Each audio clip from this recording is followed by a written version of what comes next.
Assalamualaikum warahmatullahi wabarakatuh. Rahayu Rahayu Sagung Dumadi. Joko Tingkir bagian 3.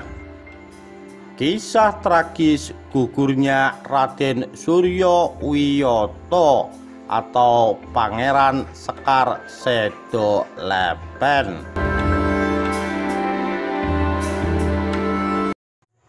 Peperangan berlangsung alot. Jipang Panolan sulit ditaklukkan. Namun pada akhirnya kemenangan berhasil diraih pihak Pangeran Prawoto.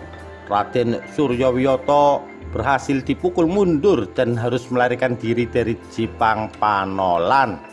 Peperangan benar-benar berhenti manakala Raden Suryowiyoto berhasil dibunuh di tempat persembunyiannya. Pangeran Prawoto, putra sulung Pangeran Trenggono dan Pangeran Hadiri, menantu Pangeran Trenggono yang dinikahkan dengan Nimas Ratu Kalinyamat, berhasil menemukan persembunyian Raden Suryowiyoto dan berhasil pula membunuh putra kedua Raden Patah tersebut. Ada kisah menarik sehubungan dengan terbunuhnya Raden Suryowiyoto. Manakala pasukan Jipang Panolan terpukul mundur, Raden Suryowiyoto berhasil melarikan diri dan bersembunyi di suatu tempat. Konon Raden Suryowiyoto terkenal sangat sakti mandraguna.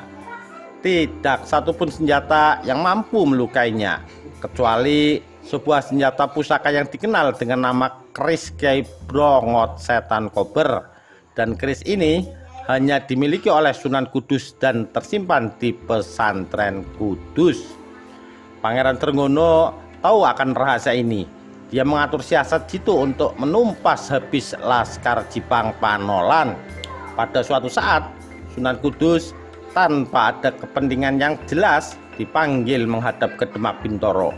Sebagai seorang penasihat agung, mau tidak mau Sunan Kudus harus memenuhi panggilan Sultan Demak yang baru tersebut. Dengan diiringi beberapa santri pilihan dan dikawal pasukan Demak yang menyebutnya, Sunan Kudus berangkat dari pesantren Kudus menuju Demak Bintoro. Selang beberapa waktu keberangkatan Sunan Kudus, menjelang tengah hari, Pangeran Prawoto dan Pangeran Hadiri yang masih muda-muda datang ke pesantren Kudus dengan dikawal beberapa prajurit Demak. Mereka berdua mohon izin menemui istri Sunan Kudus. Konon mereka mendapat pesan dari Sunan Kudus yang kini tengah berada di Keraton Demak. Istri Sunan Kudus mempersilahkan mereka menghadap. Di hadapan istri Sunan Kudus, Pangeran Prawoto mengatakan bahwa Sunan Kudus menyuruh mereka untuk mengambil keris Kyai Brongot Setan Kober. Sunan Kudus tengah memerlukannya sekarang. Karuan saja istri Sunan Kudus mempercayainya, dan tanpa menaruh rasa curiga sedikit pun, istri Sunan Kudus memberikan keris pusaka tersebut kepada Pangeran Prawoto. Begitu keris Kyai Brongot Setan Kober sudah di tangan, Pangeran Prawoto dan Pangeran Hadiri mohon pamit. Manakala Sunan Kudus pulang dari keraton, betapa terkejutnya dia setelah mengetahui bahwa Kyai Brongot Setan Kober berhasil dibawa lari oleh Pangeran Prawoto dan Pangeran Hadiri. Sunan Kudus marah besar. Seketika itu juga Sunan Kudus mengirimkan kurir untuk menyampaikan kabar tersebut sekaligus mempertanyakan keberadaan Pangeran Prawoto dan Pangeran Hadiri kepada Sultan Demak.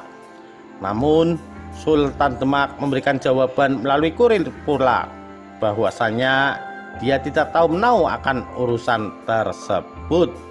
Sunan Kudus dalam dilema. Dua orang pangeran yang telah menipu istrinya adalah putra dan putri menantu Sultan Demak. Sunan Kudus tidak berani terang-terangan dan ceroboh mengambil tindakan. Walau dia telah sadar dia telah ditipu mentah-mentah dan Sultan Demak pasti berada di belakang semua kejadian ini. Secara diam-diam Sunan Kudus memerintahkan murid-murid pilihannya untuk melacak keberadaan Pangeran Prawoto dan Pangeran Hadiri. Dan di pihak Sultan Demak, keberadaan kedua pangeran ini sengaja disembunyikan, walaupun secara diam-diam pula. Pelacakan oleh murid-murid Sunan Kudus tidak membawa hasil. Keberadaan Pangeran Prawoto dan Pangeran Hadiri bak raib ditelan bumi. Baru beberapa bulan kemudian terdengar kabar Raden Suryawiyoto telah terbunuh di suatu tempat di pinggir sebuah sungai dengan keris Kyai Brongot Setan Kober masih menancap di belikatnya. Raden Suryawiyoto lantas dikenal dengan gelar Pangeran Sekar Sedolepen atau Pangeran Bunga yang meninggal di sungai. Sunan Kudus benar-benar merasa kecolongan, tapi posisinya saat ini benar-benar terjepit semenjak Pangeran Trenggono menduduki tahta. Dia tak bisa berbuat apa-apa secara terang-terangan. Yang berhasil membunuh Raden Suryawiyoto tak lain memang Pangeran Prawoto. Setelah berhasil membawa lari Kyai Brongot Setan Kober, Pangeran Prawoto diutus memimpin pasukan khusus yang melacak tempat persembunyian Raden Suryawiyoto. Beberapa bulan kemudian, tempat persembunyian Pangeran Demak itu diketemukan. Raden Suryawiyoto hanya diikuti oleh beberapa pasukan Jipang yang tak seberapa.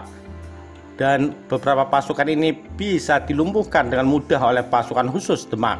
Praktis, Raden Suryawiyoto kini benar-benar tanpa pengawal. Dan kehadiran pasukan khusus Demak ini juga benar-benar tidak disadari oleh Raden Suryawiyoto. Kala itu dia tengah melakukan sembahyang duhur tepat di pinggir sungai berbatu. Pangeran Prawoto dan Pangeran Hadiri mengendap-endap mendekati Raden Suryawiyoto yang tengah bersembahyang.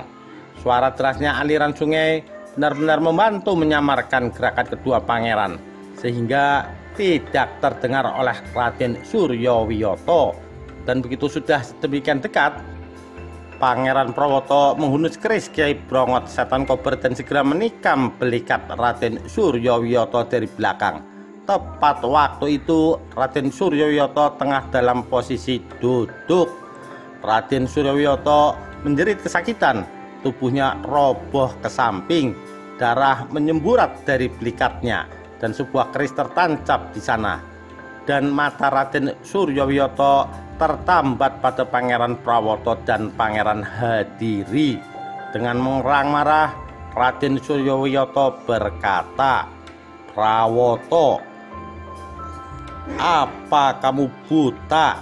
Ada orang sembahyang ditusuk senjata." Namun sesaat kemudian Raden Suryawiyoto tersungkur dan menghembuskan napas terakhir dengan darah mengenai batu tempat dia bersembahyang. Dan bersamaan dengan itu, anehnya mendadak pandangan mata Pangeran Prawoto menjadi kabur, dan lama-lama dunia berubah menjadi gelap gulita. Pangeran Prawoto benar-benar menjadi buta mendadak. Pangeran Prawoto panik. Dengan dibantu Pangeran Hadiri, Pangeran Prawoto dituntun kembali ke tempat pasukan Demak berada dan segera memerintahkan secepatnya meninggalkan tempat tersebut. Pangeran Prawoto dan Pangeran Hadiri lupa bahwasanya Kyai Brongot Setan Kober masih menancap di belikat mayat Raden Suryawiyoto karena kepanikan akibat kebutaan yang mendadak. Kedua pangeran ini telah berbuat ceroboh. Demikian kisah gugurnya Raden Pangeran Suryawiyoto. Bagaimanakah dengan nasib Pangeran Prawoto? Apakah matanya bisa disembuhkan? Kita nantikan kisah selanjutnya.